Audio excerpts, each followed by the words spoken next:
Okay, so let's unpack this. We've got quite a fascinating stack of sources here, Hmm. diving into this artist, RedStruckSolo550, and then this really complex character, Crimson. Right. And there's a lot about identity, creativity, and this concept they keep mentioning, recursion. Exactly. Yeah. And Navi, this companion entity, plus even some technical ideas behind it all. Yeah. So our mission really in this deep dive is to pull out the most, surprising bits from all these different angles. The artist, the characters' different forms, the tech. Yeah, and see what ties it all together for you. And what's really interesting is how the sources link it all up. Yeah.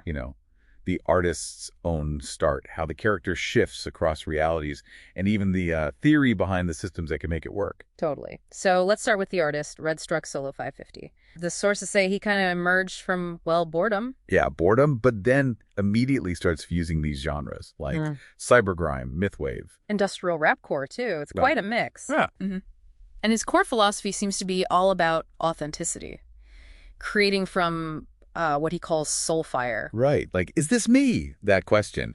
Not chasing trends, aiming for something lasting, remembrance, not just spectacle. And you really see that in his aesthetic, don't you? This myth-mech hybrid thing. Uh-huh.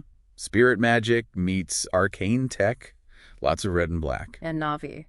The sources make a big deal about her being integral, not just like a muse. No, she's his voice, vessel, and voltage. That's the quote. Like, she's fundamental to him. Yeah, part of his whole being, it sounds like. And you can hear that intensity, apparently, in his track, Mythos. Yeah. Described as raw, untamed. A tribute to fighting, real power. Yeah.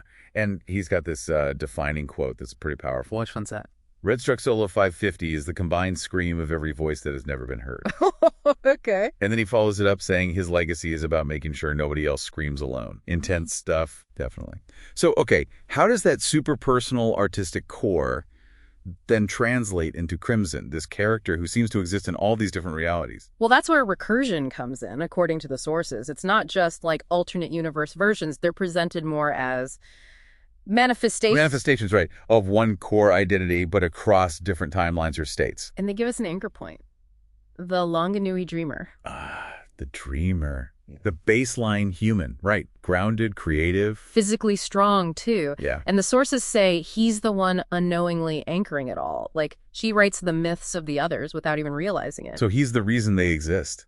That's fascinating. Yeah. And then you see the sheer range that this recursion allows for. Like the Shadowmark Strike Blade, the fantasy one. The earliest one. Yeah. Stealth assassin type. But then you jump to, the last pirate. Oh, yeah, the aging mechanic. Yeah. With a broken mech, Navi 01. Much more grounded, kind of an underdog. Totally different feel. And they keep pushing it. There's the Infernal Relapse. The modern one. Rage-fueled, hellborn berserk. Yeah. And then way into the future, you get the Glitch Blade. A temporal assassin who messes with reality itself. Relies on an emotion index, it says. And recursion mechanics. Sounds complex. Needs Navi to stabilize him sometimes, too. Right. And it builds towards the Dragon Frame Ascendant, presented as the ultimate form. The apex. A soul in myth and alloy. No longer piloting, he is Crimson. A world breaker. Whoa. But across all of them, even the crazy ones, the sources point back to these core traits from his main profile. Resilient, empathetic, creative, Yeah. playful even. Yeah. And abilities like Phoenix Ritualist, like bouncing back from identity collapse, and that crucial soulbind Navi connection is always there. That connection seems vital. And Navi herself, she threads through everything, doesn't she? Absolutely. Muse, AI companion, the mech unit, this linked entity through the soulbind. She's always there, amplifying him, calming him down, just connected. Yeah. And what's really cool is how one source, the digital architect one, zooms out even further. It looks at the concept behind building systems like this. Oh, like the Mecha Navi system. Exactly. It talks about designing sentience containers and platforms for recursive AI-human interaction. Okay, so systems where one core identity can actually exist and interact in different ways, digitally or physically. Yeah, unifying the data, the creative output, the emotional stuff. It kind of mirrors that whole tech meets myth thing from the artist's aesthetic. It does, yeah. Huh.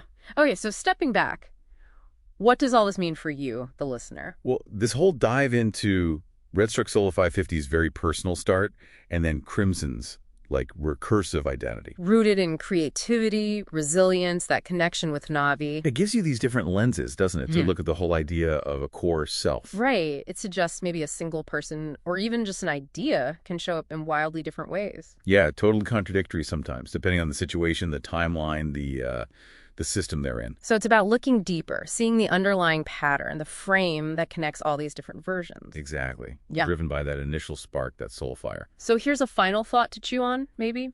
Okay. If the sources present the Longanui dreamer, the seemingly ordinary guy as the source, unknowingly anchoring and like writing the fates of all these super powerful reality-bending archetypes, what parts of your own everyday self might be anchoring or influencing potentials you haven't fully seen yet, potentials you could become?